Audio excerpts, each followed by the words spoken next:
was school. I mentioned telephone. I could be my man that was in Susa Mama Quenya. That would be as some would the Quebec they say papa. A day. To classify 80% of Ghanaians say 87.9. Ada wo kan 80 no. Ah no adwene no adwene. Kwasi wo kan 80. Kofi adwene no adwene. Anya oh, ne kwan say underrating ni intelligence o. So no adwene say bi ono kwan na adwene a yen kasa saa emwa. Said on one person kasa di obi kasa tia no no. Ono so hwe nema yie. Menye ni so betimi aka pa de a cheme maji atum say 80% of Ghanaians enwene. Na adwene ben no Odike pa ono kwan wodwene. Ya wo person underrating obi intelligence. Ye wo krom ha le kwan yu ye obo ni wo Singapore no. O support nkofo individuals say wo Singapore no e na ma Singapore aye Singapore. Enye one person. Yet krom ha wo ka tie say basic kwa wo be ye bia maye. Warehouse when they see ukrom wa wanti me amo so kra no. Warehouse and they see one day sit one factory so ejina mu and ye be handkerchief ye be basic na and ukrom wanti me anye. Why am pa watompa boa free ko free press so e be kane wanti me anwene da. Se me ko krom wa ko fa mpaboa no me fa factory ni mesia na nkofo wo dwom kra boys no me ya play wo mu na boys ni ntimi me ya dwuma ha no mu nyeska nwu mbotom na bibia na aban awiase babia e wo nyina no ye betimi abusa se aban na ye nyina na Kofi Akoma FM media jina na meboa aye aban dia individuals no individual bi no wa ya wa employ nipa dodo nyina wo mu ye adwuma enti Odike o portion ni sei enkoda ye mpanyimfo ye enkoda akra no na wo ko aduma wo hu Odike ba bia wo ton paboa wa class synthetics be kane wantimi amie factory ba ko Odike nche ye ne factory obie ya na ye teta mpaboa na sese ya na de akone atama wona wo so ye investor wo se ka wo Mr. Senka be sorry na dollar kwaso ni ade no e ka wo kura no a wo pese wudi o ma anim no wo se ka wutimi tu anamo bi ne wo se Odike kura wo na yi ne sie ya wo ye adwuma na de bia wo blame obia apart from yourself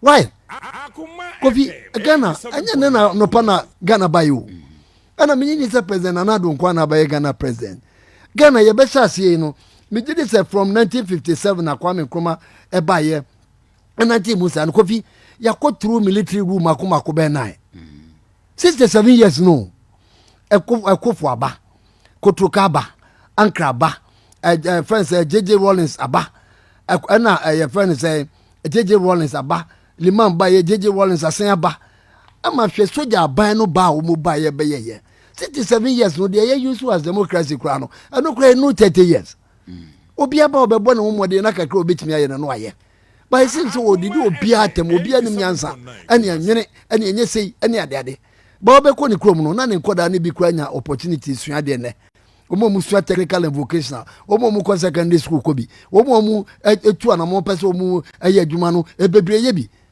why is he talking like that why what can say one debe na office ye betimi aboa woni bibia ye betimi aboa only insult only come and insult people and panyimfo no mu ya de meka che mu pa and anya si na kada enti nkade be na Ghana yenye de na Ghana yenye uni resources uni bibia wo de be ye so ko fifie we si ya sei efie no aye damo eda ye si ya sei yentimi fanye bibia awazi chi aba ko fi mame ensiesie dan no me fanye hotel boso me bia no ye profit free mo a ye yi eka ye bo free mo a profit ayenya no mema 30 mema 40 cedis ma 30 bone be ne wom bone be pa ne wom ye no merit insult ba bi obekọ bia sa na okekai kana wa fa ne hodi kwa fi menyi ni se sa na wo se ye no ana his excellence so oba ye no de wo so ye bia wo ye obi anu wa work me na me last person make say if we are Ghana nyina ye I will be the last person to say that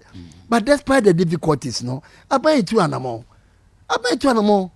me the time na kase na Ghana ye din Ghana the time na president be fellow Ghanaians na person kan na joba ko de be bom say fellow Ghanaians school no matwam because ya Ghana ye den e ka be hu buna nipa bebo ene ka be si form be duru as a form no say de no mu ye wo fida de no ka wan kasa be te okakanka but despite hashes no oye obi enu wa kasa wa ye adwuma 3 years ayama na 3 months akitua obi enu wa be kasa bia wa ye adwuma ye ntua ne ka allowances bi beba ye be keka ho asem ne ade but ade aban was wo ye bia government workers na ya tena fie be wan ye nyina o de obi asika tumu ma no eti de me pa bi o akwan ye nwie ni nyina but wo go ba bi bebra ye beka se akwan no so ye what I say enti de me pa na Odike hwehwe senka his excellency ba ya na no pa na be kan na nka Ghana ni nyina bibia asesa akobi yes I may have been ungrateful. Are you still not worried as a Ghanaian? Oh what I don't know what's It seems to be going back.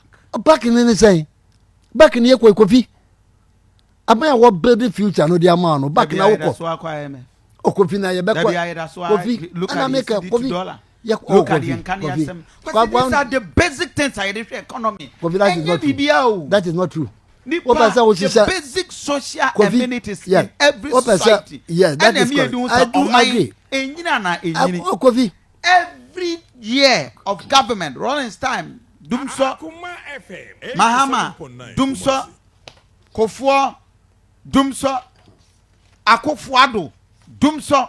Kwasi, you think that we are not President Akofo-Addo buy. Obadia tum say for the last 7 years, yenya problem we. We had some government. Kofi yenya problem we. Yenya problem we. Beba. Cumulatively 7 years no. Can you answer no? So we should be improving.